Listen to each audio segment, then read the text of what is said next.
So, my dear, I am going to read a little bit of Jane Eyre by Charlotte Bronte, published with the pen name A Man's Name of Currer Bell. And the most interesting thing is not that, but this that Jane Eyre has been mentioned or categorized, labeled as an autobiography. It might be autofiction, partially resembling the life of Charlotte or one of her sisters, but it certainly is not clearly an autobiography. But pen name and an autobiography, the call of the times. Anyways, so here I begin with chapter 1, skipping the preface, the note to the third edition. The first line of the novel is so memorable. There was no possibility of taking a walk that day.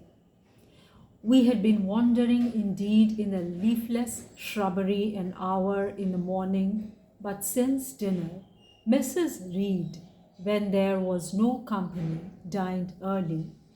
The cold winter wind had brought with it clouds so somber and a rain so penetrating that further outdoor exercise was now out of the question. I was glad of it. I never liked long walks, especially on chilly afternoons, and I so loved them. I missed that country where you could just go out for a long walk anywhere around where you live, and it's just endless woods and meadows, and God, those wild flowers, daisies.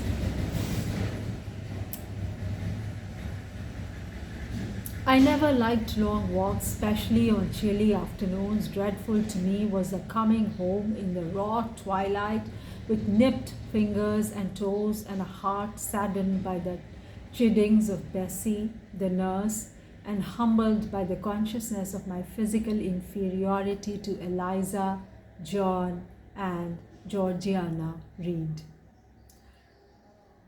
The said Eliza, John, and Georgiana were now clustered round their mamma in the drawing room, and she lay reclined on a sofa by the fireside and with her darlings about her. For the time, neither quarrelling nor crying, looked perfectly happy.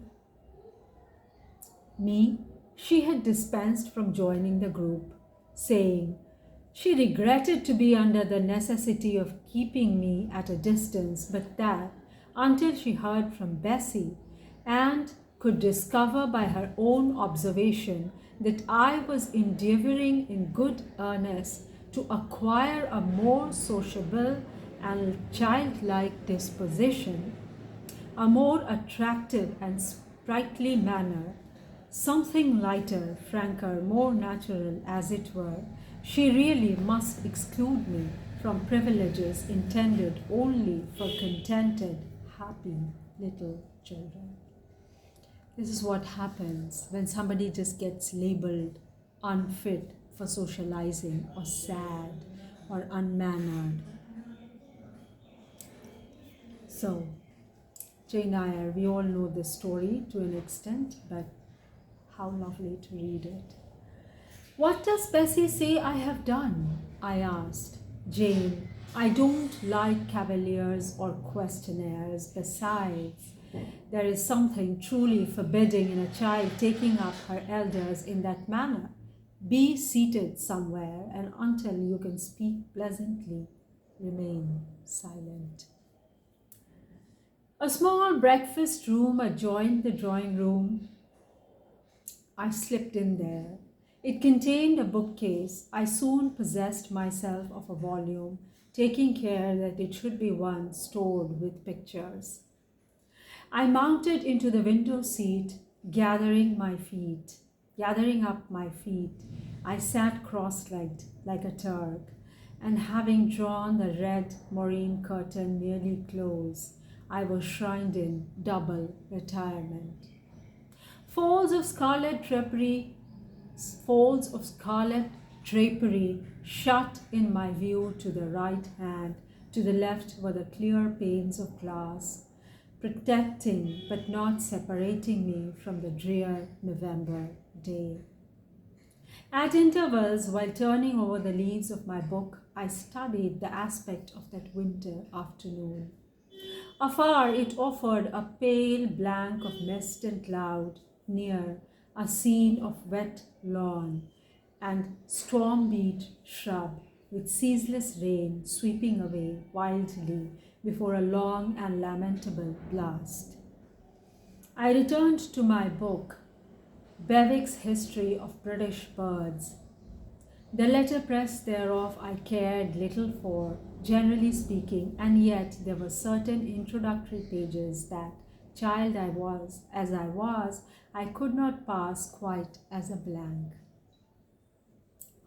They were those which treat of the haunts of seafowl, of the solitary rocks and promontories by them only inhabited, of the north of the coast of Norway, studded with isles from its southern extremity, like Lindenness or Naze, to the North Cape, where the northern ocean in vast whirls boils around the naked melancholy isles of farthest Thule, and the Atlantic surge pours in among the stormy Hebrides.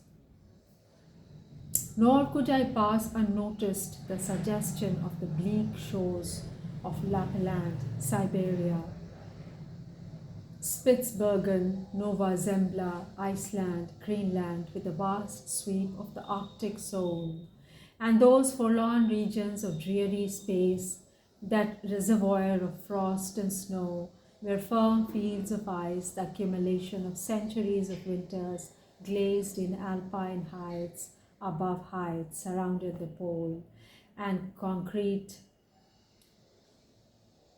the multiple rigors of extreme cold. Of these death-white realms I formed an idea of my own, shadowy, like all the half-comprehended notions that float dim through children's brains, but strangely impressive.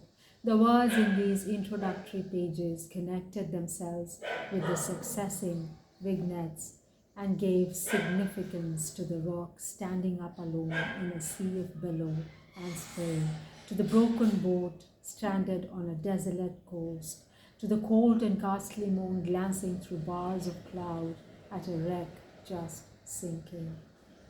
It's a beautiful, beautiful description, beautiful language, all that it's famous for, besides the feeling behind it. How lovely. What an escape a book is. So we'll continue to read. Thank you.